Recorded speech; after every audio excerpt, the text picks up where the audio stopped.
आप देख रहे हैं अल्फा डिफेंस हिंदी में आपका स्वागत है। जब बात आती है एयरबॉर्न अर्ली वार्निंग और कंट्रोल सिस्टम्स की, तो आज की तारीख में ये एक बहुत इंपॉर्टेंट प्लेटफॉर्म हो जाता है। इस समय दुनिया के हर एक मेकर की तरफ से कोशिश की जा रही है कि वो अपने एयरक्राफ्ट को ज्यादा स्टेल्दी बनाए, उनका रेडार क्रॉस सेक्शन कम करें और उनके इंफ्रारेड सिग्नेचर को भी मास्क करें। इसके अलावा बहुत ही लंबी दूरी पर मार करने वाली BVR मिसाइल सिस्टम्स भी अब बनाई जा रही हैं। और ऐसे में अगर आपके पास में हवा में सिचुएशनल अवेयरनेस नहीं है, तो एनिमी काफी आसानी से आपको न्यूट्रलाइज करके आगे बढ़ सकता है। एयरबॉर्न अर्ली वार्निंग और कंट्रोल सिस्टम्स आमतौर पर इस तरीके के रेडार होते हैं जो हवा में मौजूद होते हैं और अर्थ होराइजन के चलते अगर आपको एनिमी के एयरक्राफ्ट नहीं दिखाई देते हैं, तो उनके खिलाफ आपका यह सबसे इंपॉर्टेंट हथियार हो जाता है। देखिए, ग्राउंड बेस्ड रेडार्स काफी केपेबल रेडार्स होते हैं, लेकिन अर्थ होराइजन के चलते ये बहुत ज्यादा लंबी दूरी पर कम ऊंचाई पर उड़ रहे एयरक्राफ्ट को देख नहीं पाते हैं। ऐसे में इन एयरक्राफ्ट को डिटेक्ट करना, आइडेंटिफाई करना और इनकी तरफ अपने फाइटर जेट्स या मिसाइल सिस्टम्स को वेक्टर करना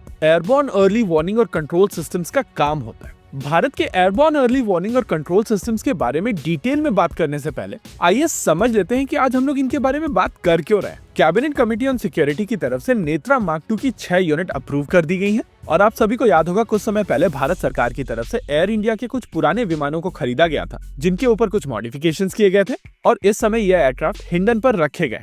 और ये जो पूरा का पूरा सिस्टम बनकर निकल कर आएगा, वो एयरबॉर्न अर्ली वार्निंग और कंट्रोल सिस्टम कहलाएगा। वैसे DRDO इससे पहले भी एक एयरबॉर्न अर्ली वार्निंग और कंट्रोल सिस्टम बना चुका है, जिसका नाम है नेत्रा, और बालाकोट से लेकर ऑपरेशन सिंदूर तक ये सिस्टम ऑलरेडी यूज किए जा चुके हैं। वैसे ऐसा नहीं है कि DRDO की तरफ से AWACS बनाना शुरू किया गया और सीधे सीधे उनको सक्सेस मिल गई। नेत्रा से पहले जो एफर्ट शुरू किया गया था, उसका नाम था ऐरावत। इस प्रोजेक्ट के दौरान HS-748 प्लेटफॉर्म को मॉडिफाई किया गया था और उसके ऊपर एक 360 डिग्री कवरेज वाला रेडार माउंट किया गया था। अनफॉर्चुनेटली ये प्लेटफॉर्म बहुत ज्यादा रिलायबल नहीं था और 1999 के आसपास ये एयरक्राफ्ट क्रैश कर गया था। इस क्रैश के दौरान इस एयरक्राफ्ट के ऊपर 8 लोग मौजूद थे, जिसमें 2 का क्रू था, 4 DRDO साइंटिस्ट और 2 भारतीय वायुसेना के इंजीनियर्स थे। इन 8 लोगों के सुप्रीम सैक्रिफाइस के बाद में यह प्रोजेक्ट बंद कर दिया गया था, लेकिन बाद में एक नया प्रोजेक्ट इनिशिएट किया गया, जिसका नाम था नेत्रा। नेत्रा प्रोग्राम के दौरान DRDO की तरफ से एक कंजर्वेटिव अप्रोच यूज की गई थी और सीधे सीधे 360 डिग्री के कवरेज की जगह पर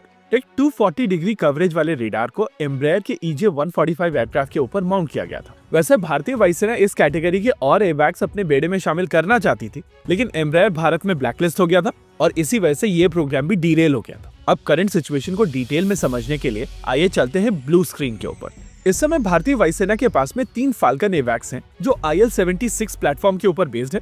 इन AWACS में यूज होने वाला रेडार इजरायली है, लेकिन प्लेटफॉर्म रशियन है। नेत्रा AWACS, जिसके बारे में हम लोग ऑलरेडी बात कर चुके हैं, उसकी 3 यूनिट भारतीय वायुसेना के पास में मौजूद है।